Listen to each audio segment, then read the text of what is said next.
நாம் படிக்கிற பாடங்கள் அதனுடைய ஆரம்ப கட்டத்தில் இருக்கிறதுனால அது எளிதாகத்தான் தோன்றுகிறது. ஆனால் ஆழத்திற்கு நேராக போகும்போது தாமே நம்மை கரம் பிடித்து இந்த ஆழையை தாண்ட நிகழ்ச்சியது. வேத கல்லூரியிலே நான் படித்தவர்கள் அதனுடைய குறைபாடு ஒருவேளை இந்த வகுப்பிலே உங்களுக்கு தோன்றலாம்.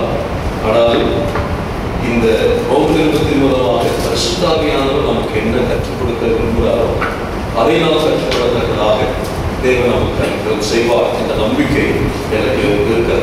ஆகவே நாம் 1ஆம் அதிகாரத்துடைய 1 முதல் 7 வரை உள்ள வசனங்களிலே அப்போஸ்தலனாகிய பவுல் ரோமபுரியாரின் அல்லது ரோமபுரியுள்ள திருச்சபையை வாழ்த்துகிற அந்த வாழ்த்துதலை குறித்து தான் வாசித்தோம்.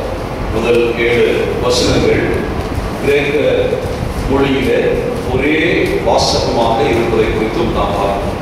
அப்போஸ்தலனாகிய பவுல் முதலாவது தன்னை அறிமுகம் செய்யும் பொழுது தான் யார் என்பதை முதலாவது அவர்களுக்கு சொல்லுகிறார். அவர் யார் என்று கேட்டால் அவர் சொல்லுகிறார், நான் இயேசு கிறிஸ்துவுடைய ஊழியர், ஆண்டவராகிய இயேசு கிறிஸ்துவினால் அழைக்கப்பட்ட அப்போஸ்தலர். மூன்றாவதாக நான் சுவிசேஷத்திற்காக வேறுபிரிக்கப்பட்டவர், பிரித்தெடுக்கப்பட்டவர் என்று அவர் சொல்லுகிறார். ஆகவே வேறு பிரிக்கப்பட்டது எப்பொழுது என்பதை பார்த்தோம்.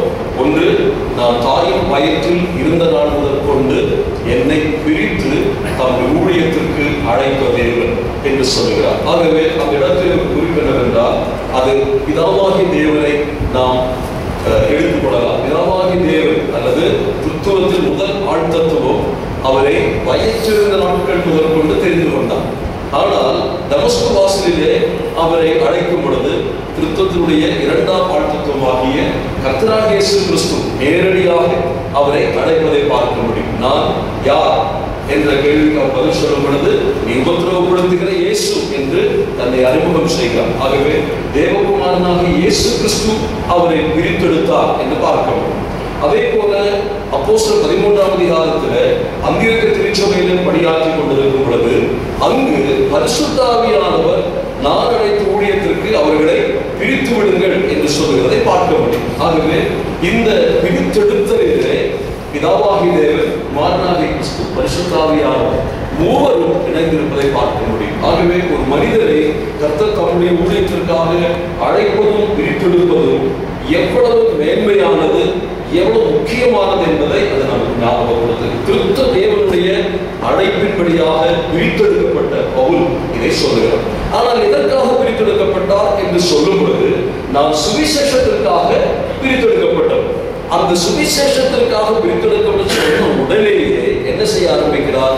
ஆங்கில வேத புத்தகத்திலும் கிரேக்க வேத புத்தகத்திலும் படிக்கும் பொழுது அந்த சுவிசேஷத்தினுடைய 5 முக்கியமான மகிமைகளை குறித்து, five glories of the gospel, 5 முக்கியத்துவங்களை அவர் சொல்ல ஆரம்பிக்கிறார். சுவிசேஷத்திற்காக பிரித்தெடுக்கப்பட்டேன் என்று சொல்லி தொடர்ந்து திருச்சபையாரை வாழ்த்த வேண்டியவர் எந்த சுவிசேஷம் அது என்று சுவிசேஷத்தை விளக்க ஆரம்பிக்கிறார்.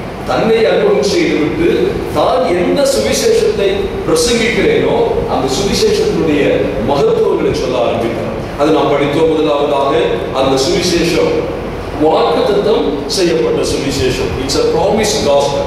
அல்லது அதை நாம் எழுதிக் கொள்ள வேண்டுமானால் the promise of the gospel. இந்த சுவிசேஷம் இது இன்றைக்கு வந்த ஒரு நவநாகரிக கோட்பாடு அல்ல, அல்லது ஒரு நவீனம் அல்ல. இது இப்பொழுது மனிதன் கண்டுபிடித்ததல்ல, இது புராதனமானது என்பதை ஞாபகப்படுத்துகிறார். ஆகவே அதற்கு முன் சொல்லும் பொழுது தேவனுடைய சுவிசேஷம், the gospel of God, or God's gospel என்று சொன்ன அர்த்தம் என்ன? It has been planned according to the purpose and the perfect will of God. தேவனுடைய பரிபூர்ண சித்தத்தின்படியாகவும் அவருடைய ஆலோசனையின்படியாகவும் இது கண்டுபிடிக்கப்பட்டது. இந்த சுவிசேஷத்தை பிளான் பண்ணினவர் தேவன் என்று சொல்கிறார். அந்த சுவிசேஷத்தை திட்டமிட்ட பின்னதாக தேவன் என்ன செய்கிறார்? தீர்க்கதரிசி மூலமாக அதை வாக்கு கொடுப்பதை பார்க்க முடியும். So there is a promise in the gospel. It's a fulfillment of God's promise. சுவிசேஷம் என்று சொன்னால் அது தேவன் கொடுத்த வாக்குத்தத்தத்தினுடைய நிறைவேறுதல் என்பதை நாம் பார்ப்போம். இரண்டாவது அந்த சுவிசேஷம் என்னவென்று பார்க்கும் பொழுது அந்த சுவிசேஷத்தில் there is a person concerned. நாம் அவரை குறித்து வாசிக்கும் பொழுது இந்த சுவிசேஷம் concerning the son of God, தேவனுடைய மகனை குறித்ததான, குமாரனை குறித்ததான சுவிசேஷம் என்று சொல்லுகிறார். ஆகவே அந்த பொருஷன் யார் என்பதை பார்த்தோம். அவர் தேவகுமாரனும் மனிதகுமாரனும் தான், தெய்வமும் மனிதனும் தான் என்பதை பார்த்தோம். பூரண தெய்வமும் பூரண மனிதனுமாய் இருக்கிறார் என்பதை நாம் அதன் மூலமாய் பார்த்தோம். தேவனுடைய குமாரன் என்ற சொல்லின் பொருள் என்னவென்று கேட்டால் தெய்வமே என்பதுதான் அதன் பொருளாக நாம் எடுத்துக்கொண்டோம். மூன்றாவதாக அந்த சுவிசேஷத்தோட முக்கியத்துவம் என்னவென்று பார்க்கும் பொழுது அதற்கு அடுத்த வசனத்தில் வாசிக்கிறோம். 16ஆம் வசனம். அந்த வசனத்தை மட்டும் வாசிப்போம் தமிழ்ல. கிறிஸ்துவின் சுவிசேஷத்தை குறித்து நான் வெட்கப்படேன். முன்பு யூதரிலும் பின்பு கிரேக்கரிலும் விசுவாசிக்கிறவனோ அவனுக்கு ரட்சிப்பு உண்டாவதற்கு அது தேவ பலனாய் இருக்கிறது. அது தெய்வ பலனாய் இருக்கிறது. The gospel of God is the power of God.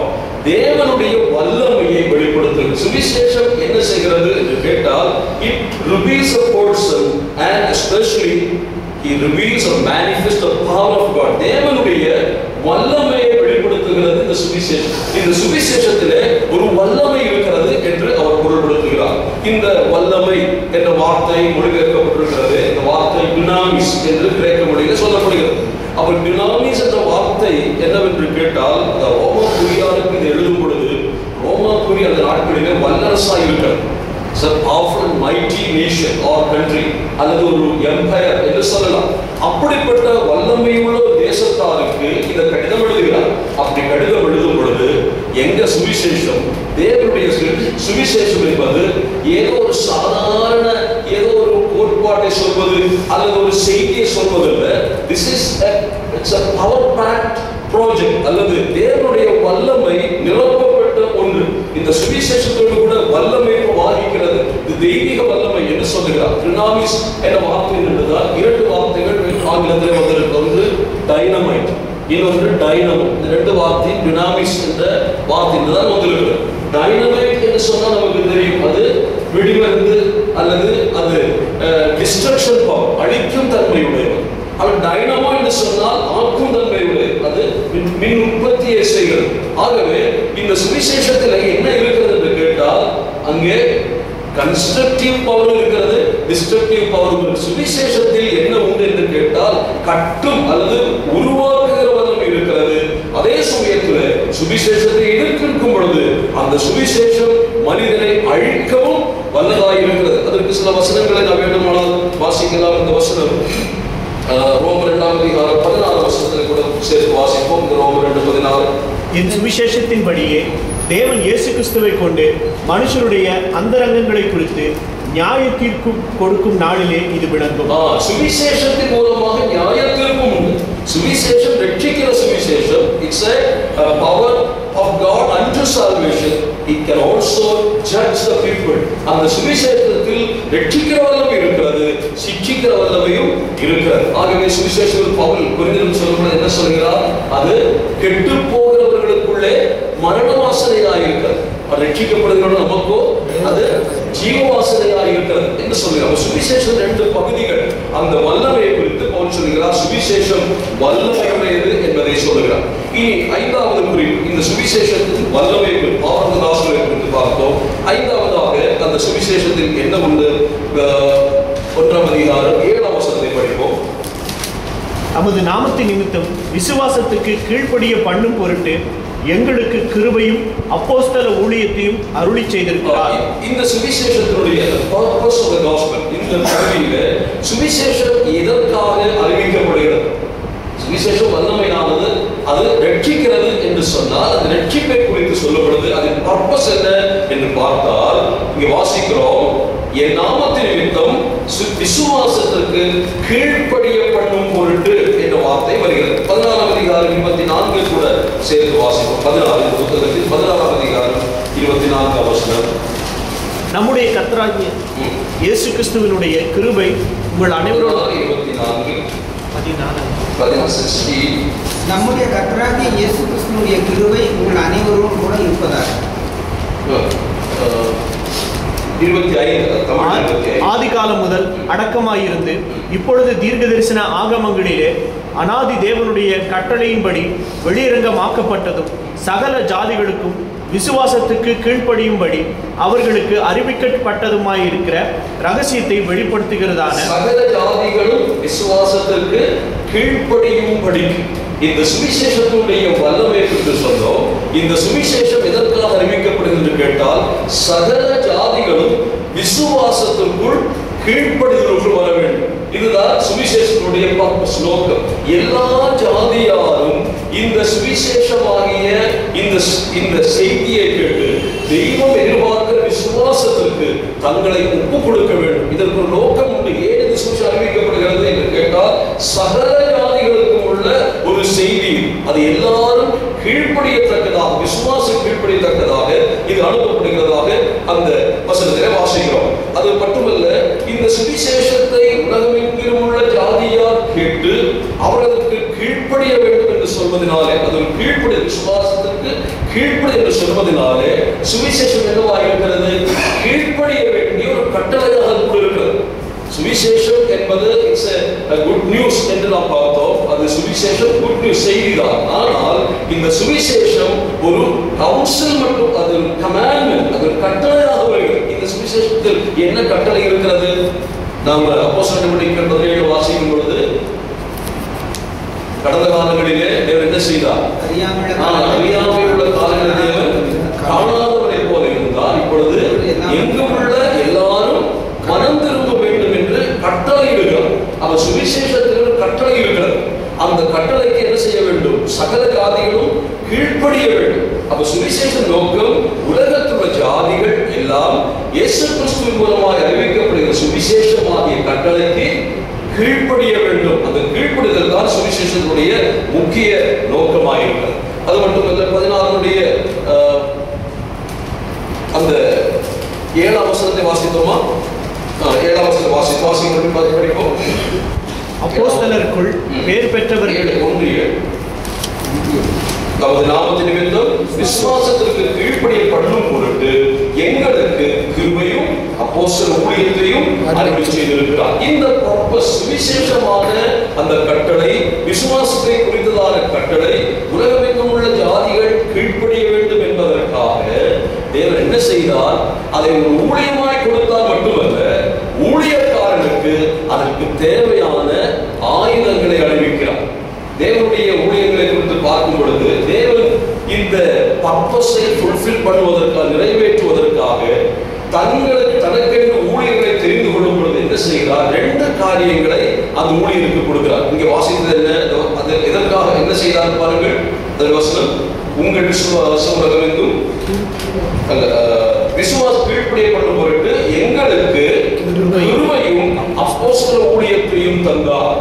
தேவன் ஒரு கமாண்ட்மென்ட் கொடுக்கும் பொழுது அந்த ஊழியத்தை நிறைவேற்றுகிறவருக்கு தேவையான அந்த எக்யூப்பிங், அதாவது என்ன தேவையோ அதையும் அவர் கொடுத்து விடுகிறதை பார்க்கணும். சுவிசேஷ ஊழிய பணிக்காக தேவன் ஒருவரை அழைக்கும் பொழுது அந்த அழைப்பை அவர் நிறைவேற்ற வேண்டுமானால் அதற்கு தேவையான கிரேஸ் and apostleship. இங்கே கிரேஸ் and apostleship என்று சொல்வதனாலே இந்த apostolic grace அல்லது அப்போஸ்தலர்களுக்குரிய ஒரு கிருபையை இவர்கள் கொடுத்திருக்கிறார். அல்லது என்ன சொல்லலாம் என்று சொல்ல மாற்றி சொல்லணும்னா, கிரேஸ் என்ற வார்த்தைக்கு நாம் எபிலிட்டி என்று சொல்லலாம். அப்போஸ்டல்ஷிப்புக்கு அர்த்தம் அத்தாரிட்டி. ஆகவே தேவன் நமக்கு ஊழியத்தை கொடுத்து இதை செய்ய என்று சொல்லும் பொழுது முதலாவது செய்வதற்கான அந்த வல்லமை அல்லது அந்த கிருபையை கொடுக்கிறார். கிருபை இல்லாமல் நம்மை அனுப்புவதில்லை. அதே போல அதிகாரம் இல்லாமல் நம்மை அனுப்புவதில்லை.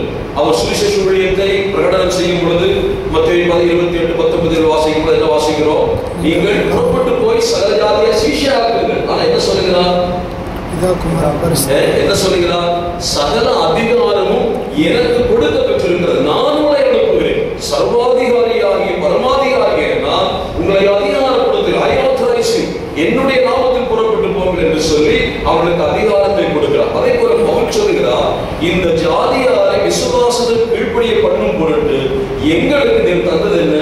அதற்குள்ள கிருபையையும் அதற்குள்ள அந்த அதிகாரத்தையும் தந்திருக்கிறார் என்று அவர் சொல்லுகிறார். தேவனுடைய தாசன் எழுதியிருக்கிறார், God never commands and commissions without providing grace to it.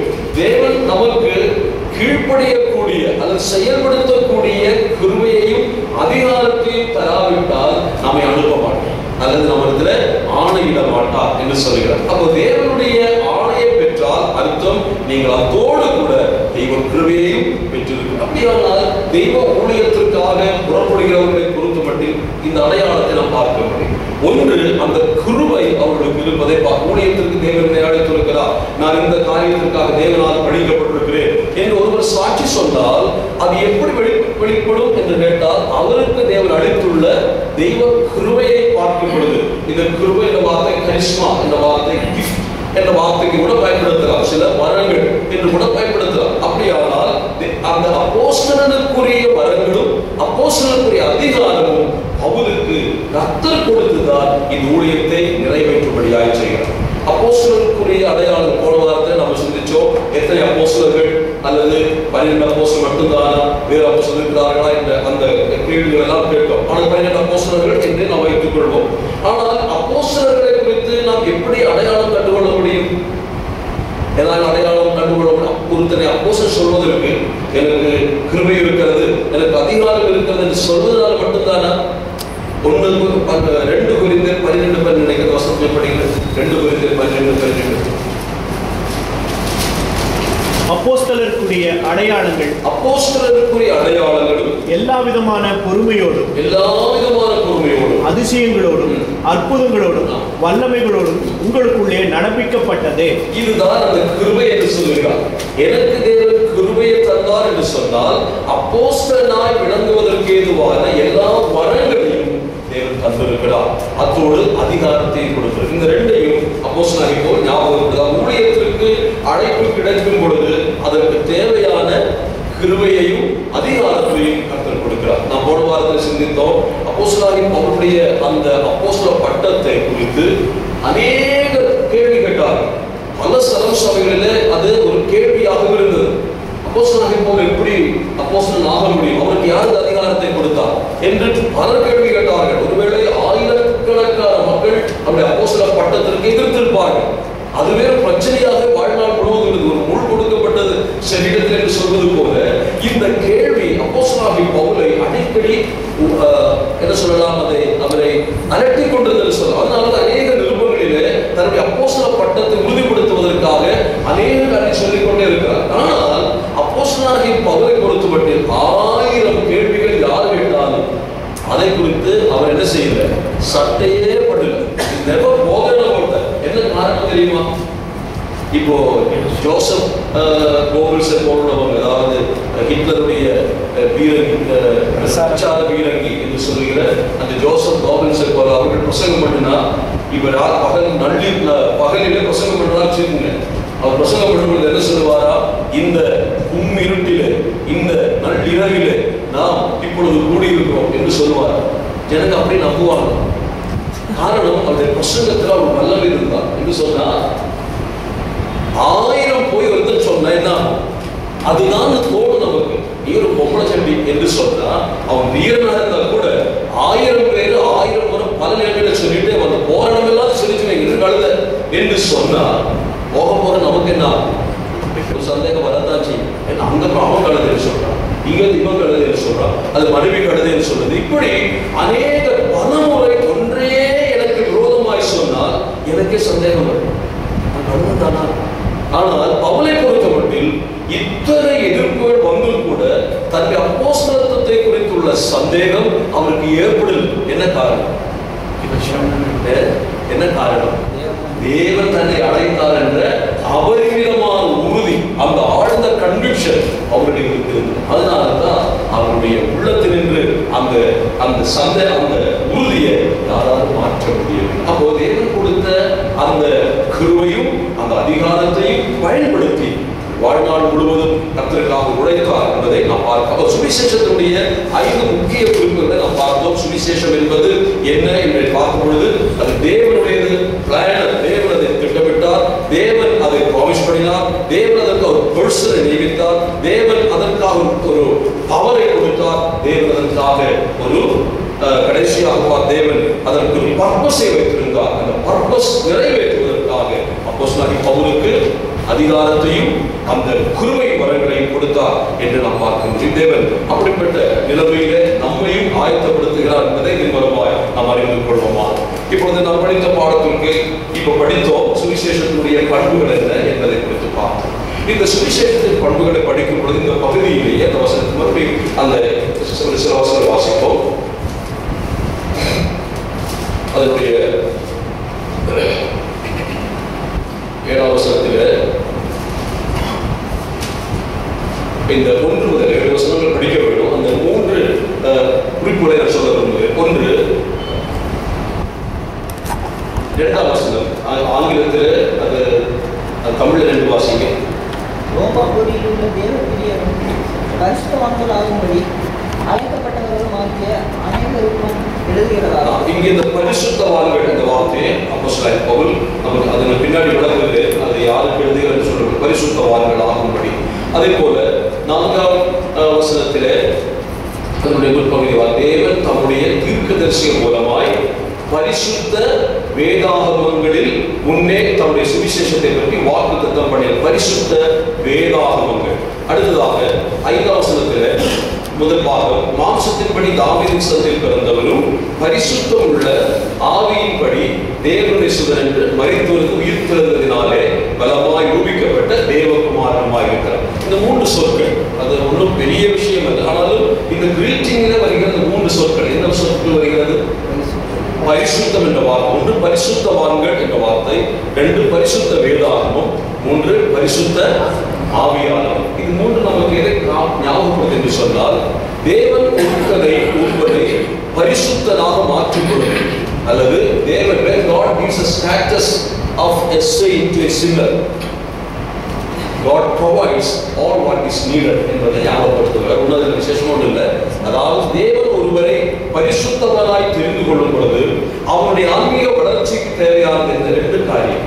1 பரிசுத்த வேதாகமமும், இன்னொன்று பரிசுத்த. இந்த 2ம் நமக்கு இருப்பதனாலே தான் கிறிஸ்தவ வாழ்வில் நாம் வளர்ந்து கொண்டிருக்கிறோம். பரிசுத்த ஆவியானவரும் பரிசுத்த வேத புத்தகமும். அப்போ தெய்வ பிள்ளை வளர வேண்டுமானால் 2 காரியங்களை சார்ந்து கொள்ளணும். 1 வேத புத்தகத்தை சார்ந்து கொள்ள வேண்டும், 2 பரிசுத்த ஆவியானவரை சார்ந்து கொள்ள வேண்டும். ஆகவே தேவனுடைய ப்ரொவிஷன்ஸ் அங்கே காட்டுவதற்காக அதை நான் சொன்னேன். ஆகவே அது மட்டுமல்ல, இந்த சுவிசேஷத்தை குறித்து சொல்லும் பொழுது 5 காரியங்கள் படித்தோம். ஆனால் சுவிசேஷம் 1 துவக்கப்பட்டது யாராலே என்று பார்த்தால் பிதாவாகிய தேவனாலே என்று பார்த்தோம். ஆனால் இந்த இடத்தில் சுவிசேஷம் பர்சன் பார்த்தோம். கர்த்தராகிய இயேசு கிறிஸ்துவினுடைய மரணத்தினாலும் உயிர்த்தெழுதலினாலும் சுவிசேஷம் உருவாகுவதை பார்க்க முடியும். அதே சமயத்தில் உயிர்த்தெழுதலுக்கு உதவியாயிருந்தவர் யார் என்று கேட்டால் பரிசுத்தம் உள்ள ஆவியானவர். அப்போ சுவிசேஷத்திலே திரியேக தேவனுக்குள்ள பங்கையும் இந்த பகுதியிலே ஞாபகப்படுத்துகிறார். சுவிசேஷம் என்பது அது ஒரு தனிநபருடைய ப்ராஜெக்ட் அல்ல. ட்ரியூன் காட், திருத்துவ தேவன் மூவரும் இணைந்துதான் சுவிசேஷத்தை உருவாக்கி இருக்கிறார்கள் என்பது சுவிசேஷத்தினுடைய மேன்மை, சிக்னிபிகன்ஸை நமக்கு அதிகமாக ஞாபகப்படுத்துகிறது. ஆகவே பவுல் சொல்லுகிறார், இந்த சுவிசேஷத்திற்காகத்தான் தேவனே இதெல்லாம் சொல்லிட்டு தான் சொல்லுகிறார். இந்த சுவிசேஷத்திற்கு, இந்த சுவிசேஷம் எத்தகைய சுவிசேஷம், அந்த சுவிசேஷத்திற்காக தான் பிரித்தெடுக்கப்பட்டிருக்கிறேன் என்று சொல்லுகிறதுல அவர் பெருமையானவர். அடுத்ததாக இந்த சுவிசேஷம் அல்லது இந்த பகுதி யாருக்கு அனுப்பப்படும் என்பதை பற்றி சீக்கிரமாய் பார்ப்போம். அதனுடைய 2ஆம் வசனம் தமிழில் ரோமாபுரியில் உள்ள தேவ பிரியருக்கும் பரிசுத்தவான்கள் ஆகும்படி அழைக்கப்பட்டவர்களும் ஆகிய அனைவருக்கும் எழுதுகிறதாவது. இது 2ஆவதாக யாருக்கு அனுப்பப்படுகிறது என்பதை குறித்து நாம் பொதுவாக சொன்னோம். ரோமாபுரியில் உள்ள சபைக்கு அல்ல, ரோமாபுரியில் உள்ள தேவ பிரியரும் பரிசுத்தவான்கள் ஆகும்படி saints, both saints and beloved of God. தேவனுடைய theophilus என்ற வார்த்தை, தேவனுடைய பிரியர்கள் என்ற வார்த்தை பயன்படுத்தப்பட்டிருக்கிறது. saints என்ற வார்த்தை பயன்படுத்தப்பட்டிருக்கிறது. இந்த ரோமாபுரியில் உள்ள விசுவாசிகளை குறித்து பவுலுக்கு தெரியுமா? தெரியாதுன்னு சொல்ல முடியாது. காரணம் he has not established neither is gone there. அங்க போனதே எப்படி இருந்துச்சு. ஆனா 16ஆம் அதிகாரத்தை நீங்க படிக்கும் பொழுது 16ஆம் அதிகாரத்துல பவுல் 27 பெயர்கள் அவர் குறித்து சொல்லி அவர்களை கிரீட் பண்ணுகிறார். அப்போ அவருக்கு அந்த சபையோடு தொடர்பு எப்படி வந்தது என்று கேட்டால் இந்த விசுவாசிகளை அவருக்கு அறிமுகம் உண்டு என்று பொருள்படுத்தப்படுகிறது. அல்லது தொலைதூரத்தில் இருக்கக்கூடிய சபையில் இருக்கக்கூடிய விசுவாசியுடைய பெயர்களை அவர் மனதில், இத்தனை பேரை ஒரு மனுஷன் ஞாபகத்தில் வைக்கணும்னா நிச்சயமா எளிதாக வைக்கணும் போல இருக்கு. ஆனால் அவர் 28 பெயர்களை பெயர் பெயராக குறிப்பிட்டு வாழ்த்துவதை 16ஆம் அதிகாரத்தில் பார்க்கும். அந்த 16ஆம் அதிகாரத்தில் அவர் சொல்லப்படுது என்னுடைய இனத்தாராகிய, he says in his kinsmen என்று சொன்னால் அவருடைய சொந்தக்காரர்கள் என்று சொல்லுகிறவர்கள் பல இடங்கள் வருகிறது. நீங்கள் படித்து பாருங்கள் 18ஆம் அதிகாரம் 16ஆம் அதிகாரத்தில் ஒரு வசனம், 7ஆம் வசனம் 16:7, அதே போல 16:11. அப்போஸ்தலருக்குள் பெயர் பெற்றவர்களும் எனக்கு முந்தி கிறிஸ்துவுக்குள்ளானவர்களும் என் இனத்தாரும், அதே போல 11, என் இனத்தானாகிய ஏதோனியனையும் வாழ்த்துங்கள். அப்போ இனத்தார்கள் இருக்கிறார், அவனுக்கு இனத்தாராயிருப்பதனால் அறிமுகமாய் தான் இருக்கிறார்கள் இல்லையா?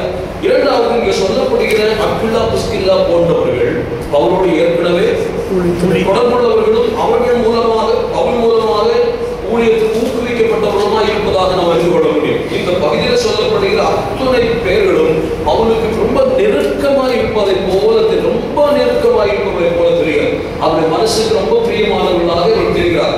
ஆனால் எல்லாருடைய பேரும் சொல்லப்படவில்லை. இப்போ ரோமாபுரிக்கு கடிதம் எழுதும் பொழுது ரோமாபுரியில் இருக்கிற சபை அல்லது எபேசர் காஸ்பல் ஹால் என்று சொல்ற சபையாருக்கு அனுப்பல.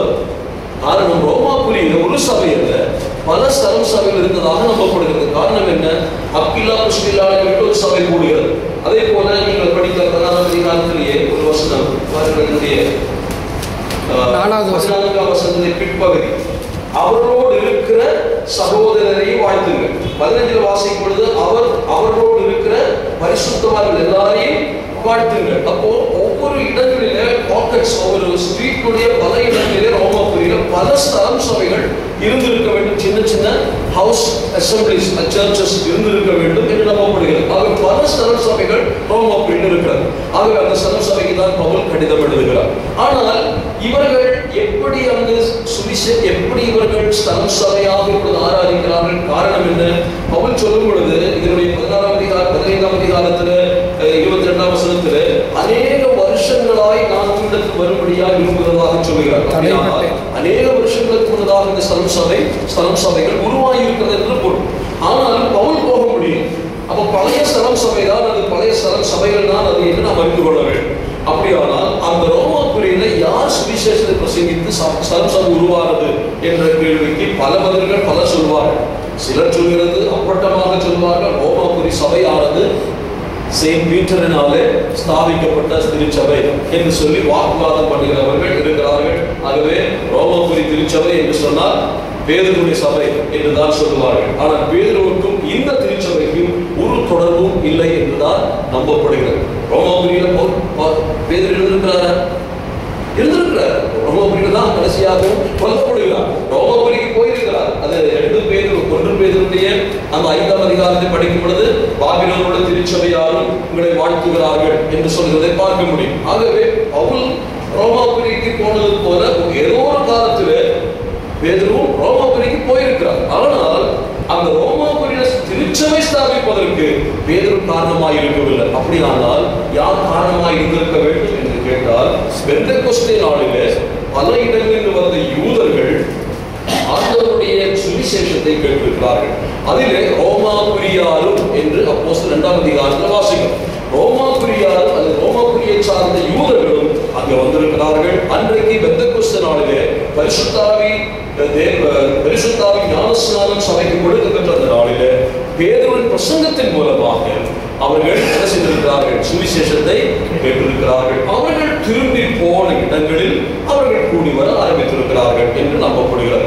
அது மட்டுமல்ல, இங்கே பவுல் சொல்லுகிற இந்த ஆட்கள் எல்லாம் அவர்களுக்கு அறிமுகமாக இருக்கிறதுனாலே பவுல் மூலமாக ரட்சிக்கப்பட்டவர்களும் தொழில் ரீதியாகவோ வேறு ஏதோ காரணங்களுக்காகவோ அந்த ரோமாபுரிக்கு போன பொழுது அவர்களும் தன்னுடைய ஆவிக்குரிய வார்த்தையினாலே ஊழியம் செய்து ஆங்காங்கே ஸ்தலம் சபைகளை உருவாக்கி இருக்கலாம். ஆகவே பேதுருவுக்கும் பவுலுக்கும் மறைமுகமான தொடர்பு இந்த திருச்சபையார் உண்டு என்று நாம் நம்பலாம்.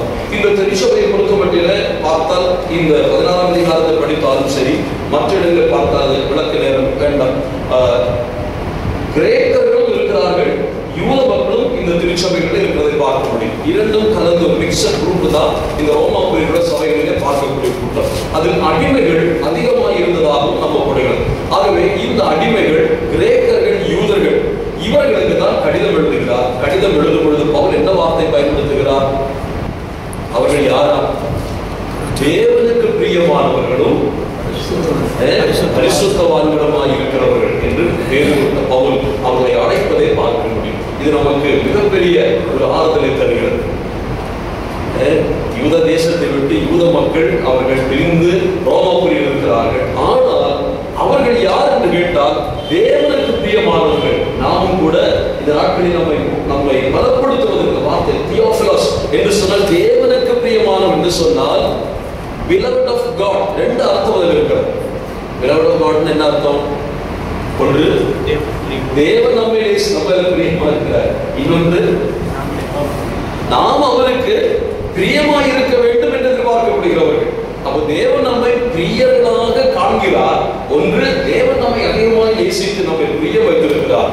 இரண்டு, நாம் அவருக்கு பிரியர்களாக இருக்கிறோம். ரோமா பிரியாரை பொறுத்தவரையில் தேவனுக்கு பிரியமானவர்களும் தேவன் அவர்களுக்கு பிரியமானவருமாய் இருக்கிறதுனாலே அவர்கள் தேவ பிரியர்கள் என்று அழைக்கிறார். கர்த்தருடைய பிள்ளைகள் தேவனுக்கு பிரியர்கள் என்பதை ஞாபகப்படுத்தப்படுகிறது. இரண்டாவதாக அவர்கள் யாராயிருக்கிறார்கள்? பரிசுத்தவான்களாய் அழைக்கப்பட்டவர்கள். இந்த பரிசுத்தவான்கள் என்று சொன்னால் அதனுடைய பொருள் சொல்றாங்க. செத்த பின்னாடி ஒரு 100 வருஷம், ஒரு 200 வருஷம் கழிச்சு, சில 50 வருஷம் கழிச்சு சிலர் எல்லாம் பரிசுத்தவான்களாக மாற்றுகிறதை நாம் பார்க்க முடியும். அன்னை தெரேசா கூட அநேக நாட்கள் இந்த இந்தியாவில் ஊழியம் செய்தார்கள். ஆனால் கடைசியில் செத்த பின்னாடி தான் அந்த அம்மா பரிசுத்த வாட்டியாக மாற்றப்படும். ஆனால் பரிசுத்த வாட்டியாய் மாற்றப்படுவது வேத புத்தகத்தில் செத்த பின்னாடி அல்ல, உயிரோடு இருக்கும் பொழுதே மாற்றப்படுகிறது. அது மட்டுமல்ல, எப்பொழுது தேவனுடைய பரிசுத்த அழைப்பு ஒரு பாவி பெற்றுக் கொள்கிறதோ அன்றைக்கு பரிசுத்தவனாகும்படி அழைக்கப்படுகிறார் என்று சொன்னால் இன் ஹிஸ் ஸ்டேட்டஸ், அதாவது தேவன் ஒரு பாவிக்கு கொடுக்கிற மிகப்பெரிய தகுதி ஸ்டேட்டஸ் என்னவென்று கேட்ட என்ன? அவனை பரிசுத்தவான் என்பதா செய் என்ற வார்த்தையின் பொருள் தேவனுக்கு என்று பிரித்தெடுக்கப்பட்டவர், செட் அபார்ட். தேவன் ஒரு மனுஷனை அழைத்த பொழுது அவனை பிரித்து எடுத்து வைக்கிறார், தனக்கென்று சொந்தமாக்குகிறார். கிளீட்டோஸ் என்ற வார்த்தையும் வருகிறது. கிளீட்டோஸ் என்ற வார்த்தை என்ன அர்த்தம்? அது அழைக்கப்பட்டவர்கள். அழைக்கப்பட்டு ஒரு பெரிய கூட்டத்தின் நடுவில் என்று என்னை பேர் சொல்லி கூப்பிடும் பொழுது அந்த கூட்டத்தை விட்டு பிரிக்கப்பட்டு நான் தேவனுக்கென்று இப்பொழுது அவரோடு சேர்க்கப்படுகிறார். ஆகவே பரிசுத்தவான் என்று சொல்கிறது நம்முடைய ஸ்டேட்டஸை காட்டுகிறது. பிலவட் என்று சொல்கிறது நம்முடைய ஸ்டேட், நம்முடைய தன்மையை, நேச்சர். நாம் இப்பொழுது எப்படி இருக்கிறோம்? நாம் பரிசுத்தவான்கள் என்ற பட்டம் பெற்றவர்கள். ஆனால் முழுமையான பரிசுத்தவான்கள் என்று இன்றைக்கு சொல்ல முடியாது. அதற்கு ப்ராசஸ் தொடருது. ஆனால் தேவன் நம்மை பரிசுத்தவான்கள் என்றுதான் பார்க்கிறார். அப்படியானால் அது ஸ்டேட்டஸ், நம்முடைய தகுதி. ஆனால் இரண்டு, நாம் என்னவா இன்றைக்கு இருக்கிறோம்? பரிசுத்தவான்கள் தான். ஆனால் தேவனுக்கு பிரியமாய் இருக்கிறோமா?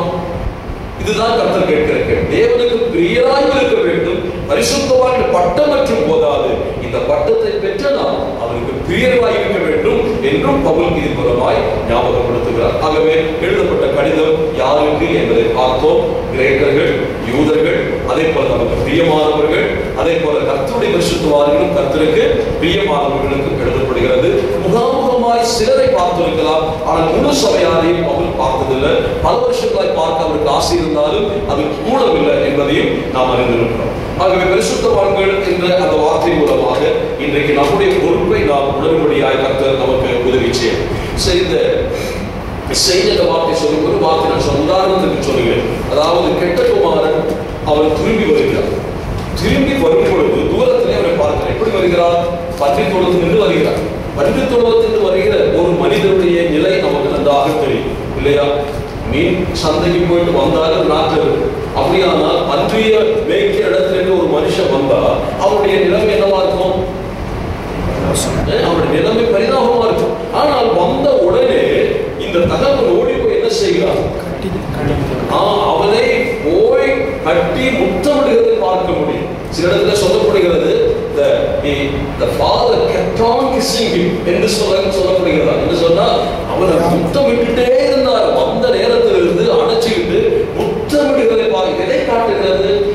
was then accepted as a son. மறுபடியுமாக மகனாக ஏற்றுக்கொள்ளப்பட்டதனுடைய அடையாளம் தான் முத்தம் என்று சொன்னால் நீ மகன் தான். அந்த உறவு இப்பொழுது பிரியவில்லை, நீ மகன் தான். ஆனால் மகனுடைய ஸ்டேட்டஸ் அவனுக்கு கொடுக்கப்பட்டிருக்கிறது. ஆனால் அவனுடைய ஸ்டேட் என்ன, அவனுடைய தன்மை என்ன, அதுக்கப்புறம் அவனை கொண்டு போறாங்க. அவரை வந்த உடனே அழைச்சு மகன் என்ற ஸ்டேட்டஸ் கொடுக்கிறார். ஆனா அவரை கொண்டு போய் என்ன செய்யறாரு, குளிப்பாட்டி வஸ்திரம் போட்டு செருப்பை போட்டு மோதிரத்தை போட்டு அவர் என்ன செய்யறாரு, அந்த ஸ்டேட்டஸுக்கு தகுந்த ஸ்டேட்டுக்கு கொண்டு வருகிறார். He was accepted as a son, but now he is qualified as a son. இப்பொழுது அவர் என்ன செய்யப்படுகிறார், சுத்திகரிக்கப்பட்டு அவருடைய அழைப்புக்கு பாத்திரமான தன்மைக்கு இப்பொழுது அவர் சுத்திகரிக்கப்படுகிறார். அதை போல நாம் அழைக்கப்பட்ட பொழுது பூரண பரிசுத்தவான்கள் ஆனோம் என்று சொல்வதற்கு ஆனால் நோக்கம் என்ன, பூரண பரிசுத்தவான்கள் ஆக வேண்டும் என்ற நோக்கத்தோடு தான் தேவன் நம்மை அழைத்திருக்கிறார். ஆகவே அழைப்பில் ஒரு நோக்கம் உண்டு என்பதை மறந்துவிடக் கூடாது. ஆகவே அழைக்கப்படும். இது எங்கிருந்து எழுதின கடிதம் என்று சொல்லி நான் அடுத்த பகுதிக்கு போகிறேன். இது கொரிந்து சபை, கொரிந்து என்ற இடத்திலிருந்து தான் எழுதப்பட்டதாக நம்பப்படுகிற காரணம், அப்போஸ்தலனாகிய பவுல் அந்த தர்மசேகர் படத்தையே எல்லாம் கையில வச்சுக்கிட்டு கொரிந்து பட்டணத்தின் அருகில, அதாவது அப்போஸ்தலர் 17ஆம் நினைக்கிறது 20ஆம் அதிகாரத்துல 2-3 வசனம் வாசிச்சீங்கன்னா தெரியும். அங்கே கொரிந்து பட்டணத்திற்கு வருகிறார். கொரிந்து பட்டணத்துல வந்து 3 மாதம் அந்த பகுதியில இருக்கிறதாக நம்பப்படுகிறது. அந்த நாட்களில் தான் இந்த கடிதம் எழுதுகிறார். ஏன் அங்கு இருந்தார்னு கேட்டால், மெக்கதோனியா, அகாயா போன்ற பகுதிகளில் இருந்து கிடைத்த தர்மசேகரத்தை அவர் எடுத்து அவர் எருசலேமுக்கு போகும்படியா ஆயத்தமாய் இருக்கிறார். அதை குறித்து இதே வாசிக்கிறோம். பின்னால் விளக்கு அமிதமாய் போக ஆயத்தமாய் இருக்கும் பொழுதுதான் இந்த கடிதம் அவர் எழுத வேண்டியதாயிற்று. ஒருவேளை குறிந்தப்பட்டது இருந்த நாட்களிலே அவருக்கு இந்த ரோமாபுரியை குறித்து ஒரு பயங்கர ஆழ்ந்த சிந்தனை வந்திருக்கார். ஆனால் ரோமாபுரியினுடைய புகழ் இன்று எல்லாராலும் பேசப்படுகிறது. ஆகவே எனக்கு அங்கு போக முடியவில்லையே என்ற ஆதங்கம் அவருக்கு ஏற்பட்டதினாலே அந்த கடிதம் எழுதும்படியாய் அவர் ஏற்பட்டிருக்கிறார். இரண்டாவதாக அவர் இந்த ரோமாபுரிக்கு இந்த கடிதம் எழுதும்பொழுது 57 முறை எழுதுகிறதாக நம்பப்படுகிறது.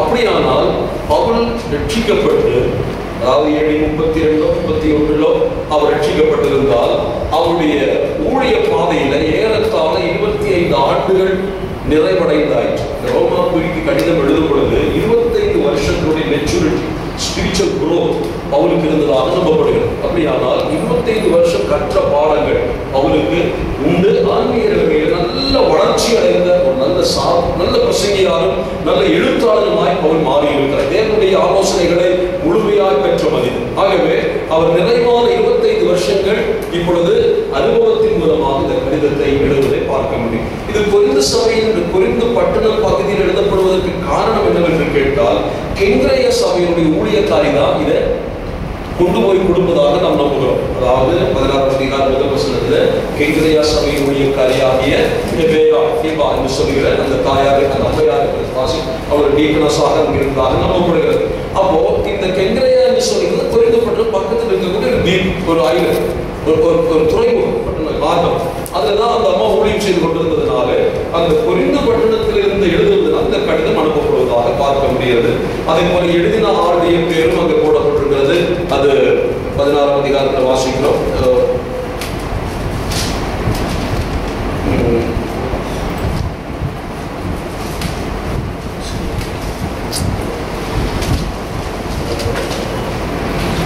உங்களுக்கு 22ஆம் வசனம், I Tertius எழுதின தெர்த்தியுவாகிய நான் கர்த்தருக்குள் தெர்த்தி என்பவர், தெர்த்தியு தான் இந்த கடிதத்தை எழுதுகிற அவர் வாழ்ந்ததாக நாம் பார்க்கிறோம். அதே போல அங்கு சொல்லப்படுகிற காயு, அதாவது 16 காயஸ் 16:23, எரஸ்தோஸ் 16:23, இப்படிப்பட்டவர்கள் எல்லாருமே கொரிந்து சபையை சார்ந்தவர். ஆகவே தான் கொரிந்து சபை என்று எழுதியிருப்பார்கள் நம்பப்படுகிறது. அது மட்டுமல்ல, கொரிந்து சபை என்றுதான் எருசலேமுக்கு புறப்பட்டு போகிறார். பணத்தோடு போகிறதுனால அங்கே கொண்டு போய் அந்த பணத்தை கொடுத்து விட்டு புறப்பட ஆசைக்கிறதை குறித்து அவர் சொல்லுகிறார். ஆகவே யாருக்கு எப்பொழுது என்று பார்த்து அடுத்த வசனங்களுக்கு ஒரு வேகமாய் அந்த வாசகம் 7ஆம் அதிகாரம் 8ஆம் வசனத்துக்கு சில வசனங்களை வாசிப்போம். உங்கள் விசுவாசம் உலகமெங்கும் பிரசித்தமாய் இருக்கிறபடியினாலே முதலாவது நான் உங்கள் எல்லாருக்காகவும் இயேசு கிறிஸ்து மூலமாய் என் தேவனை ஸ்தோத்தரிக்கிறேன். நான் ஜெபம் பண்ணும் போதெல்லாம் இடைவிடாமல் உங்களை நினைத்து கொண்டிருக்கிறதை குறித்து தமது குமாரனுடைய சுவிசேஷத்தினாலே என் ஆவியோடு நான் சேவிக்கிற தேவன் எனக்கு சாட்சியாக இருக்கிறார். நீங்கள் ஸ்திரப்படுவதற்காக ஆவிக்குரிய சில வரங்களை உங்களுக்கு கொடுக்கும்படிக்கும் உங்களிலும் என்னிலும் உள்ள விசுவாசத்தினால் உங்களோடு கூட நானும் ஆறுதல் அடையும் படிக்கும் உங்களை காண வாஞ்சையாக இருக்கிறபடியினாலே எவ்விதத்திலாவது நான் உங்களிடத்தில் வருகிறதற்கு தேவனுடைய சித்தத்தினாலே எனக்கு நல்ல பிரயாணம் சீக்கிரத்தில் கிடைக்க வேண்டும் என்று வேண்டிக் கொள்கிறேன். சகோதரரே, புறஜாதிகளான மற்றவர்களுக்குள்ளே நான் பலனை அடைந்தது போல உங்களுக்குள்ளும் சில பலனை அடையும்படிக்கு உங்களிடத்தில் வர பலமுறை யோசனையாயிருந்தேன். ஆயினும் இதுவரைக்கும் எனக்கு தடையுண்டாயிற்று என்று நீங்கள் அறியாதிருக்க எனக்கு மனதில்லை. கிரேக்கருக்கும் மற்ற அந்நியர்களுக்கும் ஞானிகளுக்கும் மூடருக்கும் நான் கடனாளியாய் இருக்கிறேன். ஆகையால் ரோமாபுரியில் இருக்கிற உங்களுக்கும் என்னால் இயன்ற மட்டும் சுவிசேஷத்தை பிரசங்கிக்க விரும்புகிறேன். 15ஆம் வசனம் வரைக்கும், அதாவது 8ஆம் வசனம் துவக்கி 15ஆம் வசனம் வரைக்கும் அவர் எழுதுகிற காரியம், நான் ரோமாபுரி சபையாரை சந்திக்கும்படியாக அதிகமாய் வாஞ்சிக்கிறேன். இதுதான் அந்த பகுதியில் வருகிற விஷயம். That is desire to visit the Roman saints. அந்த ரோம பரிசுத்தவான்களை பார்க்க வேண்டும் என்பது அவரின் ஆவல். அல்லது நான் ரோமாபுரிக்கு வரணும், அதற்கு என்னென்ன காரணங்கள் என்று பவுல் விளக்குகிறதை பார்க்க முடியும். முதலாவது சொல்லும் பொழுது அவர் சொல்லுகிறார், உங்கள் விசுவாசம் உலகமெங்கும் பிரசித்தமாகிறபடியினாலே என்று சொல்கிறார். இந்த உலகமெங்கும் என்று சொல்கிறது குறிப்பாக ரோமன் எம்பையரை தான் சொல்வதாக சிலர் சொல்கிறார்கள். அதாவது ரோமாபுரி அன்றைக்கு ஒரு உலகம் போல, ரோமாபுரியிலே அல்லது ரோமா சாம்ராஜ்யத்திலே ரோமா பட்டணத்தில் இருக்கக்கூடிய பரிசுத்தவான்களுடைய விசுவாசம் எப்படி இருந்ததா, அது உலக புகழ் பெற்றதாக இருந்தது என்று பவுல் சொல்லுகிறார். அப்படியானால் அங்கே இருந்து செய்திகள் வருகிறது, ரோமாபுரியில் உள்ள பரிசுத்தவான்கள் அவர்கள் மிகுந்த பக்தர்கள், பரிசுத்தவான்கள், கர்த்தருக்கு பயந்தவர்கள், மிக வைராக்கியமானவர்கள், பலமுள்ளவர்கள், ஊழியத்தில் முன்னேறுகிறவர்கள் என்றெல்லாம் அவர்களை குறித்து பவுலடிகள் கேள்விப்படத்தக்கது. லோகம் முழுவதும் என்று சொன்னால் அந்த உலகத்தில் எல்லா இடத்திலையும் அறிந்தது என்ற அர்த்தத்தில் சொல்லப்படவில்லை. குறிப்பாக அன்றைய உலகம் என்று அறியப்பட்ட ரோமாபுரியில, ரோமா சாம்ராஜ்யத்தில் இந்த பரிசுத்தவான்கள் விசுவாசம் எப்படி இருந்தது, அது பிரசித்தமாயிற்று என்று வாசிக்கும். இந்த பிரசித்தமாயிற்று சொல்வது வசனம் 16-19 சேர்த்து படிப்போம். நான் படித்த வசனம் தான் 16-19 படிக்கிறது. உங்கள் கீழ்ப்படிதல் யாவருக்கும் தெரிய வந்திருக்கிறது. ஆகையால் உங்களை குறித்து சந்தோஷப்படுகிறேன். ஆனாலும் நீங்கள் நன்மைக்கு ஞானிகள். 16-19 வாசிங்க. கீழ்ப்படிதல் யாவருக்கும் தெரிய வந்திருக்கிறது. இங்கே உங்கள் கீழ்ப்படிதல் யாவருக்கும் தெரிய வந்திருக்கிறது. புரிந்ததா? உங்கள் விசுவாசம் உலகமெங்கும் பிரசித்தமாகிறது என்று வாசித்தோம். உங்கள் விசுவாசம் பிரசித்தமாகிறது. அதாவது your faith is spoken of throughout the whole world. உங்களுடைய விசுவாசம் எல்லாருமே பேச்சு. பட்டணத்துடைய பேச்சே என்னன்னு கேட்டா ரோமாவில் இருக்கக்கூடிய இந்த கிறிஸ்தவருடைய விசுவாசம். விசுவாசம் புகழப்பட்டது, அறிமுகமானது. ஆனா அந்த எப்படி அந்த விசுவாசம் புகழ்ந்து பேசப்பட்டது? விசுவாசத்தினுடைய கீழ்ப்படிதல். அதான் வாசித்தோம். உங்கள் கீழ்ப்படிதல் யாவருக்கும் தெரிய வருகிறது. அப்ப விசுவாசம் என்ன கோருகிறது? வாட் the faith demands என்று கேட்டா கீழ்ப்படிதல். அதை தான் படித்தோம். சுவிசேஷ பர்பஸ் என்ன? எல்லா ஜாதியாரையும் விசுவாசத்திற்கு கீழ்ப்படிய பண்ணுகிற அந்த வார்த்தையை படிச்சோம். சுவிசேஷ பர்பஸ் படிச்சோம். அதனால இந்த சுவிசேஷம் ரோமாபுரிக்கு வந்த பொழுது எப்படி இருக்கிறது? விசுவாசம் புகழ்பெற காரணம் விசுவாசத்தை கீழ்ப்படிதல் அங்கு வெளிப்படும். ரோமாபுரியாருக்கு விசுவாசம் என்று சொன்ன என்னன்னு நல்லா தெரியும். ஒரு ரட்சிக்கப்பட்டவங்க என்ன செய்யணும்? ரோமாபுரியாரை கேட்டு பார்ப்போம். ரோமாபுரியார் அப்போஸ்தலனாகிய பவுல் ரோமருக்கு எழுதின 10ஆம் அதிகாரம் 9-10 வசனங்களை வாசிச்சு காட்டுவார். என்ன எப்படி ரட்சிக்கப்பட முடியும்? இயேசுவை கர்த்தர் என்று வாயினால் அறிக்கை செய்யணும். மலையாளத்தில் தெளிவா இயேசுவை கர்த்தர் என்று வாயினால் அறிக்கை செய்யணும். தமிழ்ல கர்த்தராகிய இயேசு கிறிஸ்துவை அறிக்கை செய்கிறது. அவர் வித்தியாசம் என்னவென்று கேட்டால் கர்த்தராகிய இயேசு கிறிஸ்துவை அறிக்கை செய்வது என்று சொன்னால் இயேசுவை கர்த்தர் என்று அறிக்கை செய்யணும். இயேசுவை கர்த்தர் சொன்னது வெறும் சாதாரண தச்சனுடைய குமாரனாகிய ஒரு இயேசுவை எங்களுடைய ராயல் ரோமாபுரியாரை பொறுத்த மட்டும் இல்ல, அவருடைய லார்ட் யார் தெரியுமா? சீசர் தான் லார்ட். அவர்களுக்கு ராயல் தான் கர்த்தர். அந்த சக்கரவர்த்தி தான் கண்கண்ட தெய்வம். அந்த இடத்துல ரோமா குடிமகன் இன்னொரு குடிமகனை பார்க்கும் பொழுது hail Caesar, Caesar is our lord என்று தான்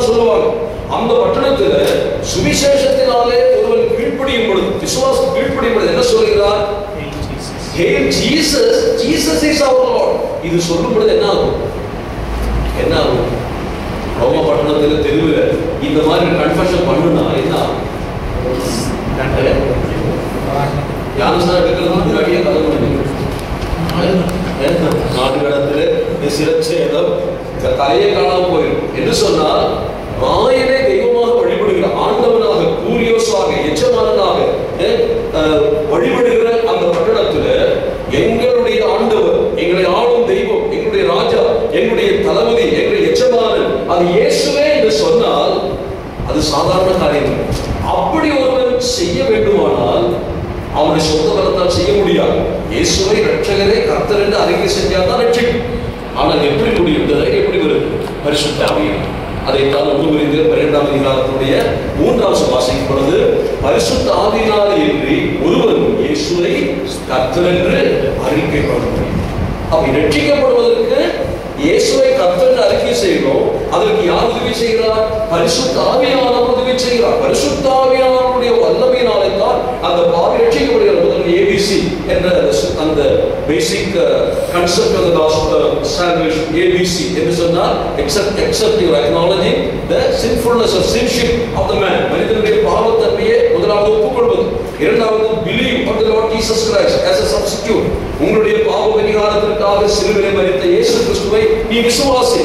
ஆகவே அது விசுவாசம். மூன்றாவதாக இயேசு கிறிஸ்துவை see என்பது கன்ஃபெஷனை காட்டுகிறது.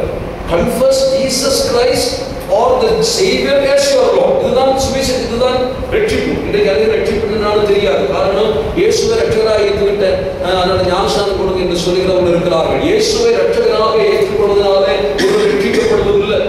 இயேசு முதல் நீ பாவி என்று நீ ஒப்புக்கொள்ளணும். You must accept your sinship. ரெண்டு, you must believe that Jesus Christ died for you on the cross. அது belief. B. மூன்று, எது கன்ஃபஸ் பண்ண தெரியுமா? லார்ட்ஷிப்பை கன்ஃபஸ் பண்ணணும். இயேசு கிறிஸ்துவுடைய லார்ட்ஷிப்பை கன்ஃபஸ் பண்ணுகிறவன் தான் ரட்சிக்கப்பட்டவன். அல்லாம இயேசுவை பார்த்துக்காம பாவம் எனக்காக இருக்காரு நான் நம்புறேன்னு சொல்றது ரட்சிப்பே அல்ல. அப்ப சுவிசேஷம் இந்த சால்வேஷனுடைய 3 முக்கிய குறிப்புகள் இயேசுவை கர்த்தர் அங்கீகரிப்பதா.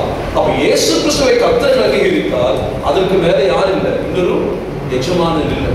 ராயனே அவருக்கு கீழே தான் என்று சொல்லும் பொழுது எவ்வளவு பெரிய ஒரு ரிஸ்க் அந்த ஃபேக்டர் உண்டு யோசிச்சுக்கோ. சுவிசேஷத்தினால ஒரு விசுவாசம், ஒரு பாவி விசுவாசம் கீழ்ப்படியும் பொழுது அவன் உயிர் போனாலும் பரவாயில்லை என்று சொல்லி அதிகாரிகளுக்கு எதிர்த்து நின்றார். அவருடைய கீழ்ப்படிதல் உலகம் பேசும். அவருடைய விசுவாசம் உலகத்தில் பிரசித்தமா. அதுதான் உண்மையாக அங்கு ரட்சிக்கப்பட்ட மக்களுடைய அனுபவம். எல்லாம் சாதாரணமான கொஞ்சம் விசுவாசிகள் ரோமத்தில் இருந்தாங்க. அவங்க ரொம்ப உற்சாகமா கைதட்டி பாடினாங்க, ஆட்டம் பாட்டமா இருந்துச்சு. அதனால அவங்க விசுவாசம் பிரசித்தமாயிட்டு இருந்தது. உயிரை பணையப்படுத்தி கூட இந்த விசுவாசத்திற்கு தங்களை கீழ்ப்படுத்தி கொண்டதுனால அவருடைய விசுவாசம் பிரசித்தமாயிட்டு என்று பார்க்க. ஆகவே இந்த விசுவாசத்தில் உள்ள மக்களை அப்போஸ்தலனாகிய பவுலுக்கு பார்க்க ரொம்ப ஆசை. காரணம் அவர் அங்கே போனதில்லை. பல வருஷங்களாக அவருக்கு ஆசை இருந்ததாக சொல்கிறார். 15ஆம் அதிகாரத்தில் 22 வாசிக்கும் பொழுது அநேக வருஷங்களாக எனக்கு இந்த ஆசை இருந்தது, ஆனா என்னால தடை உண்டாயிற்று இங்கே சொல்கிறார். முதல் அதிகாரம் இந்த தடை இதனால வந்தது. ஒன்று 2 விதமான தடை வரலாம். ஒன்று பேர்களை வாசிக்கிற போல அப்போஸ்தலர் 16ஆம் அதிகாரம் வாசிக்கும் பொழுது ஆவியானவரே எங்களை தடை செய்தார், பரிசுத்த ஆவியானவரை தடை செய்தார் வாசிக்கிறோம். 1 Thessalonians 2:18 நினைக்கிறேன். அங்க வாசிக்கும் பொழுது சாத்தானே எங்களை தடுத்தார், பிசாசுகளை தடுத்தார், தடை செய்தார் வாசிக்கும். அப்போ ஊழியத்திற்கு அல்லது நம்முடைய சித்தத்திற்கு சில காரியங்கள் நடக்காமல் போனால் அது 2 காரணம். ஒன்று சாத்தான் கொண்டு வந்த தடையாயிருக்கலாம், அல்லது தேவ ஆவியானவரை கொண்டு வந்த தடையாயிருக்கலாம். ஆனால் பவுல் சொல்லும் பொழுது ஒரு இடத்துல என்ன சொல்கிறார்? பரிசுத்த ஆவியினால் தடை செய்யப்படும். இன்னும் சொல்லும் பொழுது அப்ப எது பிசாசினால் வருகிற தடை என்றும் எது தேவனால் வருகிற தடை என்றும் அறியக்கூடிய டிசர்னிங் பவர் ஒரு பரிசுத்தவானுக்கு இருக்க வேண்டும் என்பதுதான் அது முக்கியமாகும். எது தடை என்று கேட்டால் ஏதோ தடை வந்துச்சு என்று சொல்வதை விட பவுல் சொல்லும் இது கர்த்தர் தடுத்தார், கர்த்தருக்கு ஸ்தோத்திரம். ஆனா இது பிசாசு தடுத்தார், அதை நாம் மேற்கொள்ளணும். பிசாசு தடைகளை மேற்கொள்ள வேண்டும் என்று பவுலுக்கு விருப்பம் இருக்கிறது. அதே போல இங்கும் தடை செய்யப்பட்டதாக சொல்கிறார். அவருடைய ஆசை என்ன? அங்கு போக வேண்டும். எதற்காக போகிறார்? ஒரு சைட் சீராக போறாரா? ரோமாபுரி இன்றைக்கு நாம் நியூசிலாண்டையும் அதுக்கு நியூயார்க்கையும் பார்க்க போறது போல ஒரு பயணத்திற்காக ஒரு ஒரு சைட் சீயிங்காக போகிறாரா? அல்ல என்று நம்ம அது போகிற காரணங்கள் வேகமாக நான் சொல்லுகிறேன். இன்றைக்கு அதை முடிச்சது. எதற்காக போகிறார் பாருங்கள். முதலாவது 15ஆம் அதிகாரம் 29 வாசிங்க.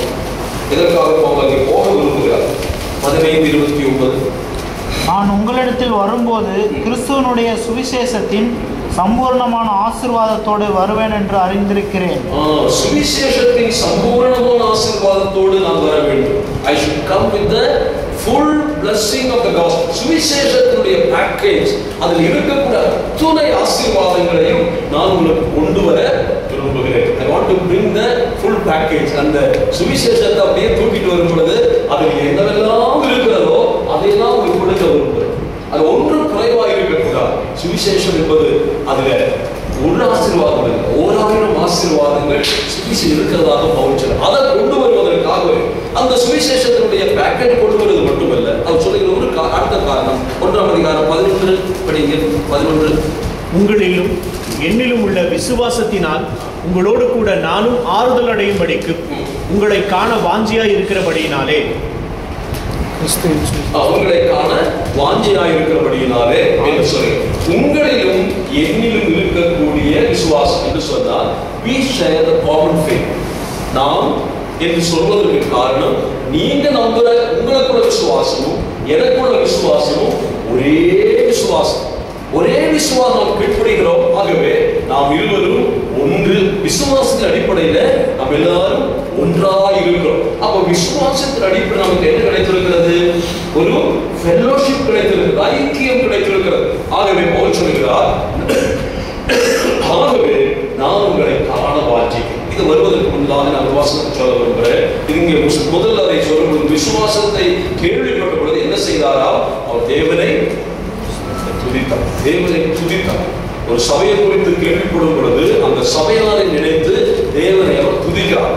ஆகவே பவுல் இந்த கடிதங்களுக்கு எழுதி அவர் வாசிக்கும் பொழுதே அவர் சந்தோஷம் ஏற்பட்டிருக்கும். பரவாயில்ல, அப்போஸ்தலனாகிய பவுல் எங்க சபையை நினைச்சு கர்த்தரை துதிக்கிறாரே என்றுள்ள ஆனந்தம் நமக்கு ஏற்படும். ஆனா துதிப்போடு மட்டுமல்ல, அடுத்த வாசகம் என்ன சொல்கிறது? அடுத்த வாசகம் என்ன சொல்றது? எவ்விதத்திலாவது நான் உங்களிடத்தில் வருகிறதற்கு தேவனுடைய சித்தத்தினாலே எனக்கு நல்ல 9 நான் ஜெபம் பண்ணும் போதெல்லாம். அப்ப என்ன அர்த்தம்? யாரை குறித்து துதிக்கிறாரோ அவர்களுக்காக என்ன செய்கிறார்? ஜெபம் பண்ண ஆரம்பிக்கிறார். யாருக்காக ஜெபம் பண்ணுகிறாரோ அடுத்த வாசகம் அவர்களை பார்க்க துடிக்கிறார். இது நம்முடைய ஆத்மீக அப்ளிகேஷன் சொல்ல, ஸ்பிரிச்சுவல் அப்ளிகேஷன் சொல்ல.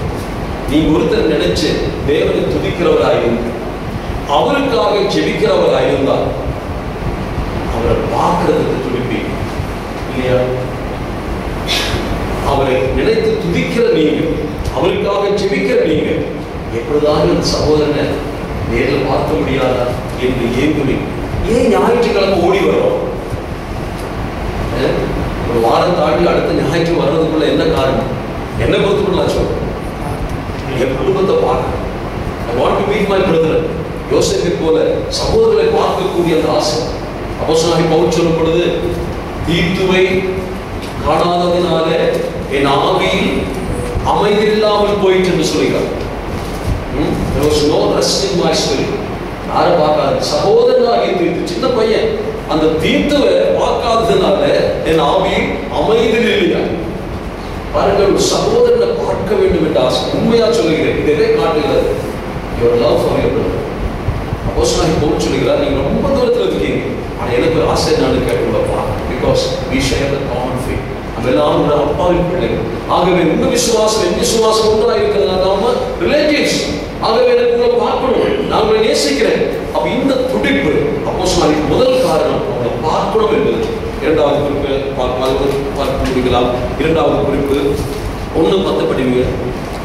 நீங்கள் ஸ்திரப்படுவதற்காக ஆவிக்குரிய சில வரங்களை உங்களுக்கு, நீங்கள் ஸ்திரப்படுவதற்காக, அதனுடைய 16-26 படிக்கணும், அந்த வசனங்கள் எல்லாம் படிக்கணும்.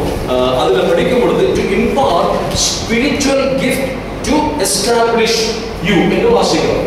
இந்த ஸ்பிரிச்சுவல் கிஃப்ட்டை உங்களுக்கு கொடுப்பதற்காக சொல்லி என்ன சொல்றாரு? எதற்காக ஸ்பிரிச்சுவல் கிஃப்ட் கொடுக்கிறேன்? உங்களை ஸ்திரப்படுத்துவதற்காக என்று சொல்கிறார். அப்போ விசுவாச வாழ்க்கையில பவுல் இந்த ரோமபுரியை சந்திப்பதற்கு ஒரு இரண்டாவது காரணம், ஒன்று is love for the brother, 2 அவர்கள் ஸ்திரப்பட வேண்டும் they should be founded, they should be established என்ற அந்த நோக்கம் தான் காட்டப்படுகிறது. அதற்கு அவர் என்ன சொல்கிறாரு? நான் வரும்போது என்ன கொண்டு வரணும்? ஆவிக்குரிய சில வரங்களை. இந்த வார்த்தை வச்சுக்கிட்டு அநேகர் என்ன சொல்றாங்கன்னு கேட்டா, செகண்ட் பிளஸிங் அந்த திருச்சபையாருக்கு என்ன இல்லை, சில ஆவிக்குரிய வரங்கள் எல்லாம் இல்லை. அதனால இவர் போய் கையை வச்சு, அதாவது 2 தீமோத்தேயு 1:6 1 தீமோத்தேயு 1:6 தீமோத்தேயுவை போய் சொல்லும்போது, நான் என் கைகளை வைத்ததினாலே உனக்கு கிடைத்த ஆவிக்குரிய வரங்களை குறித்து அலட்சியப்படாமல் இல்லை, அதை நோக்கி எடுப்பு. அதனால ரோமாபுரியாருக்கு பவுல் போய் அவங்க மேல கையை வச்சு அவங்களுக்கு செகண்ட் பிளஸிங் கொடுத்ததாக நினைக்கிறாங்க. அப்படி அல்ல.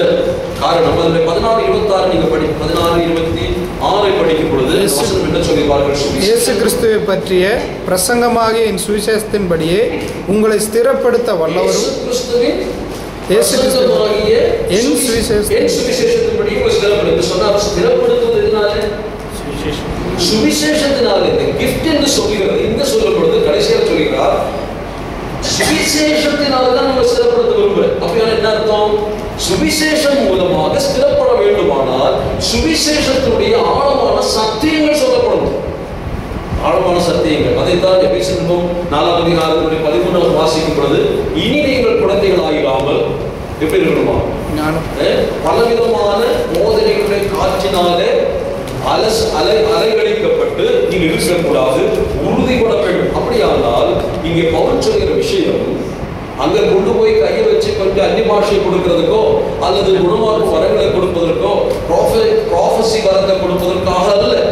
இவர் போகிறது எதற்காக என்று கேட்டால், the gospel that preached to them should be taught unto them. அவர்களுக்கு டீச் பண்ணணும். Teaching the gospel is different from the preaching the gospel. அப்போ சுவிசேஷத்தினுடைய டாக்ட்ரின் என்ன, அதை அவங்களுக்கு புரிய வச்சாக்கா என்ன ஆகும்? அவங்க ஸ்திரப்படுவாங்க. சுவிசேஷத்தை கேட்டோ ரட்சிக்கப்படும், ஏபிசி முடிஞ்சு போய் ரட்சிக்கப்படும். ஆனால் சுவிசேஷத்தினுடைய ஆழமான டாக்ட்ரின் அவங்களுக்கு தெரியாது. அதை சொல்றதுக்காக தான் பவுல் துடிக்கிறார். அப்ப எதற்காக போகிறார்? சுவிசேஷத்தை பிரீச் பண்றதுக்கு அல்ல மெயினா, சுவிசேஷத்தை குறிச்சுள்ள கருத்து, அது ஆழமான கருத்துக்கள் இல்லை. சுவிசேஷத்தில் என்னென்ன பேக்கேஜஸ் இருக்கிறது, அதுல என்ன இருக்கிறது, இதே புத்தகத்தில் ஆரம்பிக்கிறார். இங்கே சொல்ல ஆரம்பிச்சுட்டார், போக முடியாதனாலே அவர் சொல்ல ஆரம்பிக்கிறார். ஜஸ்டிபிகேஷன் வருகிறது, சாங்டிபிகேஷன் வருகிறது, குளோரிபிகேஷன் வருகிறது, ரீஜெனரேஷன் வருகிறது. இப்படி பலவிதமான காரியங்கள் சுவிசேஷத்தை மறுபோக்கு. அது அவங்களுக்கு புரியணும். அப்போ இந்த டாக்டரின் சொல்றதுக்கு எதற்காக டாக்டர் நம்ம எதை மதிக்கிறோம் என்று கேட்டால், சுவிசேஷம் எதற்காக இந்த பிரீச் பண்றது டீச் பண்றதுக்கு காரணம் என்னவென்று கேட்டால், டாக்டர் இல்லாமல் ஒரு விசுவாசி ஸ்திரப்பட முடியும். அதாவது ஃபவுண்டேஷன் சொல்லுகிறது சிம்பிளி பிரீச்சிங் த காஸ்பல் இல்ல, but teaching the doctrine of the gospel. அதனால தான் நம்முடைய திருச்சபைகளில் சுவிசேஷத்தை மட்டும் சொல்வதில்லை, சுவிசேஷத்தினுடைய உபதேசம் என்ன என்பதை அதிகமாக ஆழமாய் கற்றுக்கொள்ள நாம் முயற்சி செய்ய வேண்டும். அந்த சுவிசேஷத்துடைய டாக்டரின் தான் இப்போது பவுல் நாம் கொண்டு வரும்போது, நாம் வரும்போது பேசுவதை உறுதிப்படுத்துவதற்கு கொண்டு வருகிற கிஃப்ட் என்று சொல்கிறது டாக்டரின் தான் என்பதை புரிந்து கொள்வோம். நான் அடுத்த வாரத்தில் பெங்களூர் இருப்பேன், அதனால நீங்கள் வேகமாக இது முடிச்சுக்கிறேன்.